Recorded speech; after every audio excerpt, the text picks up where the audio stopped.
As the war in the Middle East continues, an accident of geography could turn this regional war into a global energy crisis.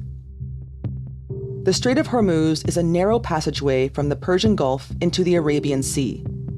And every day, 20% of the world's oil and liquefied natural gas passes through it. But since US and Israeli strikes began on Saturday, commercial shipping through the strait has virtually stopped. And as a result, oil and gas prices are going up. So today, we're talking to Reguly.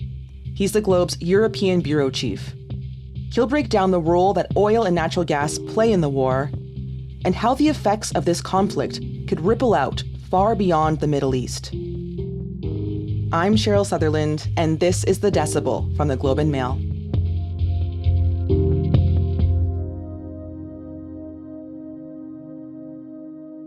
Hi, Eric. Thanks so much for joining us today. A pleasure to be back. And we should note that we're speaking at about 11 a.m. Eastern time on Tuesday, which is 5 p.m. your time in Rome, and things are changing quickly.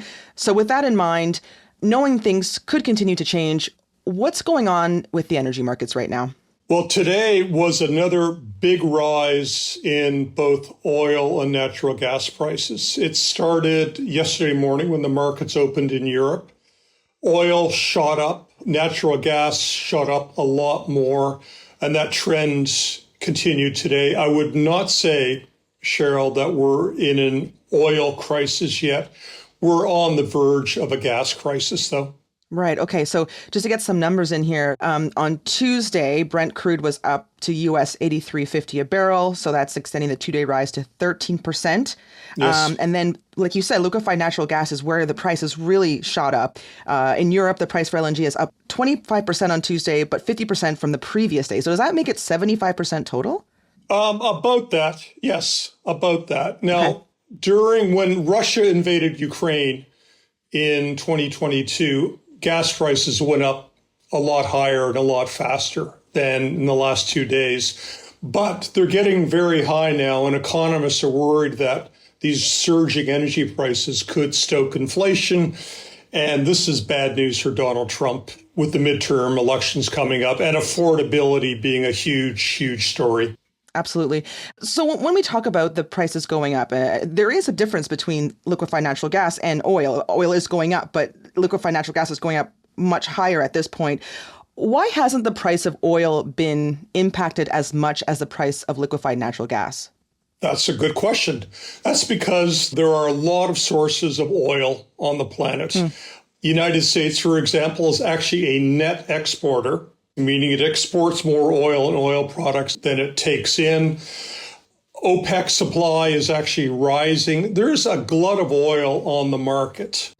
There's also huge storage capacity in China and other countries. So yes, the price is going up. Like I said, it's not going up to crisis levels yet. Natural gas is a different story. Now, we're talking about liquefied natural gas. This is gas that is super chilled, put in those weird tanker ships that look like they have 3 huge balloons on them. That's full of liquefied natural gas. 20% of LNG comes from the Persian Gulf, mostly Qatar, and those ships are not getting through the Strait of Hormuz. It's really a story about the Strait of Hormuz right now. There's no ship going north into the Gulf, Persian Gulf, no ships coming back out of it. Okay, let's talk about that because that's really important to the story, as you mentioned. What exactly is the Strait of Hormuz? The Strait of Hormuz is the opening from the Gulf of Oman, which is a small piece of the Indian Ocean that goes into the Persian Gulf. Now, there's 6 countries on the Persian Gulf. Iran occupies most of the northeast coast. Then you've got Iraq, Kuwait, United Arab Emirates, and Qatar, and Oman. And that's where 20% of the world's liquefied natural gas is made and exported. Now, it has to go through this very narrow strait called Hormuz. At its very widest, it's only 33 kilometers, but the actual shipping lanes are only 3 kilometers north and 3 kilometers south. There are 25 LNG carriers parked, anchored on either side of the Strait of Hormuz because their captains are afraid of going through. And also, not only that, they can't afford to go through. Why is that? Because the insurance rates for these ships has skyrocketed because there's a war going on and there have been Iranian missile attacks on some of these ships, on LNG factory sites in the Persian Gulf. So the captains are going, it's not worth our danger, it's a risk, and we can't afford to anyway. So the world is suddenly starved of LNG. Right. And so basically this Strait of Hormuz, this is the only way out for these ships that are trying to get oil or LNG out to different parts of the world, specifically Europe and Asia. It's the only way out for LNG. There's a couple small pipelines that can get some oil up. But okay, think of it this way. Think of Lake Ontario.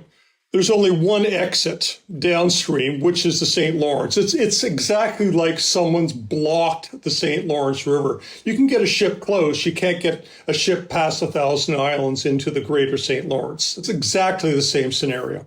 So this is really important. So there's, especially when it comes to LNG, you can't get out right now. And of course, you mentioned that Europe is very reliant on LNG from this part of the world. Can you just kind of tell me a little bit more about how reliant Europe is on LNG?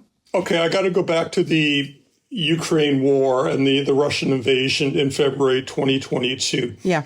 After the invasion, Russia cut off supplies of gas to Europe. Russia was probably the main supplier of gas to Western Europe, notably Germany. After Russia cut off supplies, Europe said, we're going to cut off the rest of the supplies. We can't be buying Russian gas, which is in effect subsidizing Russia's war in Ukraine. So they shut the Nord Stream pipelines, and then the Nord Stream pipelines got blown up, if you remember that. The point being that all of a sudden, the main supplier of gas to Europe was gone. That was Russia. So it had to look for new supplies. So it went to Norway, and it went to the United States, and it went to largely Qatar in the Persian Gulf. So Qatari gas is very important for Europe. Now, it's even more important for China, Japan, and South Korea, where in the last few days, the prices in Asia have gone up 3 times as fast as the prices in Europe. But still, LNG from the Persian Gulf is absolutely crucial for the European and Asian economies. And it's not getting out, absolutely not getting out right now. And there's no sign when it will get out. I mean, today, the war has been spreading. Yeah, exactly. So just to get back to the Strait of Hormuz, it being kind of effectively closed, right? So that means that 1/5 of the world's supply of LNG is not getting out and about 1/5 of the world's oil supply. So this is a huge deal. Who has control over the Strait of Hormuz? Well, it's effectively Iran. If you look at a map, you have Iran on the northeast side, and you've got Oman on the southwest side. Oman's tiny. Iran controls it. They presumably have missile batteries on the shore. They've had drone attacks. Again, it's very narrow, and the shipping lanes are exceedingly narrow. They're 3 kilometers either way. So one sunken ship there or one badly damaged ship there could block the route. 1 or 2 ships have gotten through. They've turned off their transponders at night and they go through, but it's highly risky. Almost no ships are going through. They're just parking on either side. So yes, it's controlled by Iran. There is talk that European and American naval ships, if the strait stays effectively closed for a long time, that the American and European navies will go in and make sure it stays open and make sure that ships are escorted through. Now, that's happened in the past. There was the tanker wars a couple decades ago where exactly that happened. Yeah, and as you mentioned that it's effectively closed. It can't actually be, quote unquote, legally closed. International law guarantees passage, so legally it can't be closed. But of course, that doesn't matter if it's effectively closed at this point. And on Monday, Iran's Revolutionary Guard said that the Strait of Hormuz is effectively blocked and that they said they'd set fire to any ships passing through. What is their goal with that threat? I think the goal is, there's several theories. The most prominent theory is that to increase the economic and financial pressure on the Gulf states, such as United Arab Emirates and Qatar, especially Qatar, because if they can't get their hydrocarbons out, the oil and gas, they're going to suffer economically and financially big time. Now, Qatar has already closed the world's biggest LNG factory. Wow. It was shut down a day or two ago because it did get a drone attack. So I think the theory is that Iran is thinking that if you put a lot of financial pressure on the Persian Gulf states that produce oil and natural gas, those states in turn will put pressure on the Israelis and the Americans to say, look, we're dying here economically, stop the war. We're your allies, we're not your enemies, but this war is killing us economically. Mm. Now, it could backfire in the sense that there is now talk that the Persian Gulf states, excluding Iran, of course, are so angry that they may be tempted to join the American-Israeli war against Iran, which is not a good scenario, because in that scenario, the war intensifies. And if the UAE, for example, gets involved in the war, starts bombing Iran along with the Americans and Israelis, then the Iranians will, of course, retaliate even more than they already have. So right now we're seeing ships that are not going through. Of course, this is still the early days of this war, but what happens if the Strait of Hormuz stays effectively closed for longer than a few days? This we know for sure. The longer the Strait of Hormuz stays closed, the higher oil and natural gas prices will go, especially gas prices, which means liquefied natural gas. Europe and Asia are in a panic about this. And you could just tell, Cheryl, you could just tell in the stock market. The companies in Europe anyway that are falling on the stock market are, for example, the big industrial companies in Germany. Porsche, Volkswagen, Mercedes, the ones that are very energy intensive because they use some oil, but they use a lot of gas to power their factories. Their bill is soaring right now. Oh, that's really interesting. Soaring, okay? Yeah. They're probably going to keep going up tomorrow because the Strait of Hormuz is still closed. There is no sign it's going to open in the next 24 or 48 hours. The war is spreading. Mm-hmm. And so that's why these big industrial companies, the share prices are falling. We'll be right back.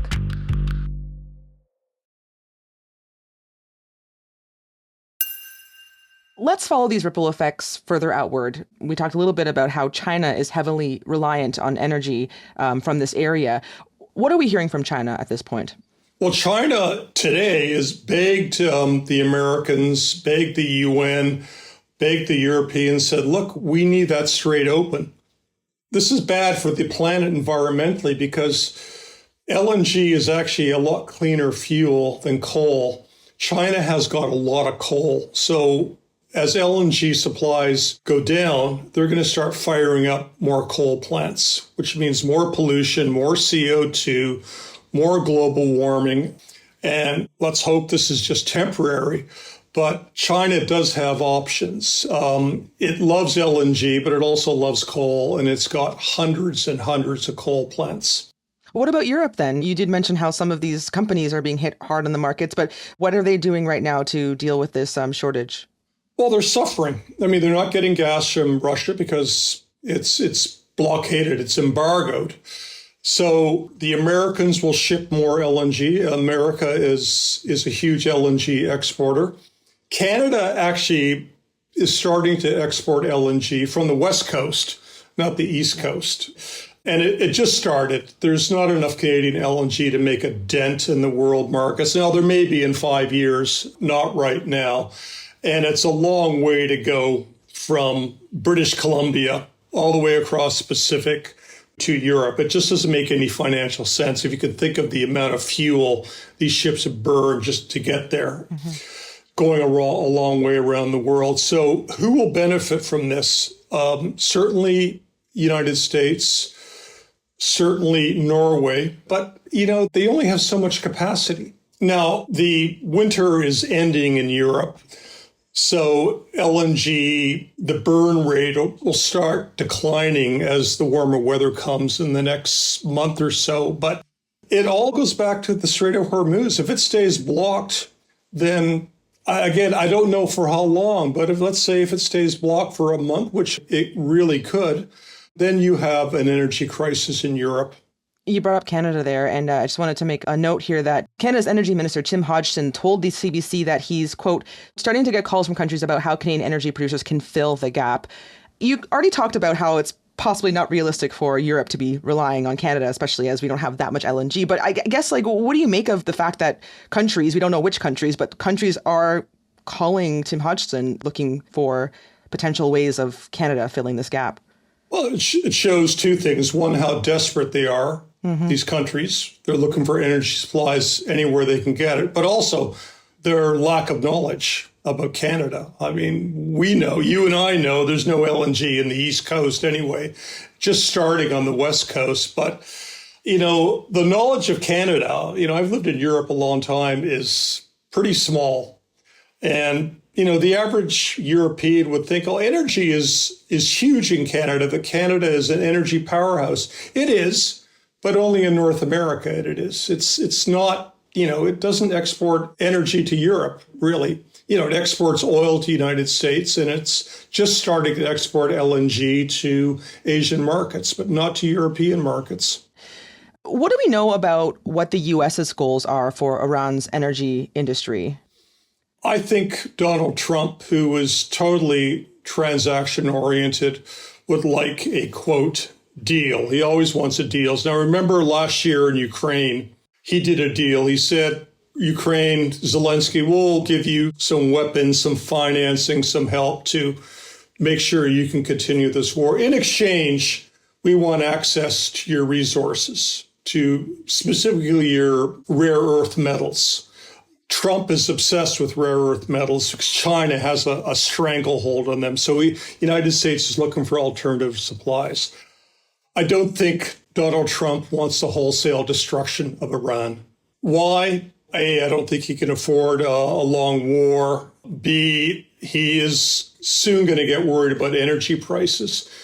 I mean, because they're rising in the United States, too. If oil prices rise in the London market, it sets the benchmark price for the world, for example. So he can't afford really high prices in stoking inflation in an election year, and the midterms are coming up. But I also think that he knows that to destroy Iran wholesale means there will be no possibility of a deal. A deal would see the United States invest in Iranian resources. It's got a lot of metals, a lot of precious metals, rare earth metals, iron ore. It's got a lot there. And to have American access to those Iranian resources in exchange for, helping to rebuild the economy is probably a deal he would like to entertain. But that he can't do that if Iran is utterly destroyed. Yeah. One thing you've talked about, Eric, is that it's Europe that's really reliant on energy from the Gulf. And of course, Russia used to be a large source of energy for many European countries. If you can't get oil and liquefied natural gas from the Middle East, does this test the resolve of the embargo on Russia? No, I don't think so. I mean, that ship has sailed. I mean, how does Russia even get gas to Europe now? The two Nord Stream pipelines were blown up. They don't exist anymore. Those are the pipelines that went from the far west of Russia to northern Germany through the Baltic Sea. They got blown up. We still don't know who the culprits are. So the main conduit for, even if Russia said, okay, I'm withdrawing from Ukraine right now, I love you, Europe, peace and love, I want to sell you gas again. They can't, because those pipelines are destroyed. They're underwater. You can't get at them. Now, there's a couple of other smaller pipelines that go in through Southeast Europe, but they're not enough. No, that's gone. And I don't see politically for Europe to allow itself to become beholden once again to Russia would be political suicide, absolute political suicide. Remember, the Americans were warning, under Biden, were warning Germany and the rest of Europe, saying, stop, this is before the war, before the Ukraine war, stop taking Russian gas. Russia cannot be trusted. It's using gas as political and economic leverage. It can strangle you if Russia goes from friend to enemy, which exactly happened. Eric, from all that you've laid out today, where would you say the energy conversation fits into the bigger conversation around this war? Like, how does it impact what's happening? So far, the war as a shooting war is fairly contained. Yes, Israel's bombing Lebanon, it's invading southern Lebanon. Yes, there's been a few attacks on energy facilities in the Gulf by Iran, but so far it's pretty small. But what this war shows you is that even though the fighting war, the shooting war, is fairly contained, now, it could go regional, but so far it hasn't, is that energy supplies are so tight around the world that a war in a small piece on this planet can affect the entire planet.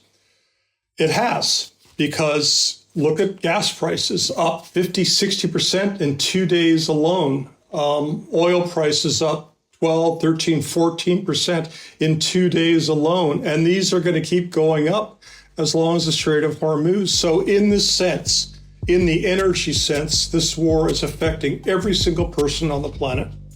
Eric, thank you so much for coming on the show. I really appreciate you taking the time. Thank you. That was Eric Reguly, the Globe's European Bureau Chief. That's it for today. I'm Cheryl Sutherland. Bianca Thompson joins us from the Canadian Journalism Foundation's Black Fellowship Program and is our associate producer. Our producers are Madeline White, Rachel Levy-McLaughlin, and Michal Stein. Our editor is David Crosby. Adrian Chung is our senior producer, and Angela Pacenza is our executive editor. Thanks so much for listening.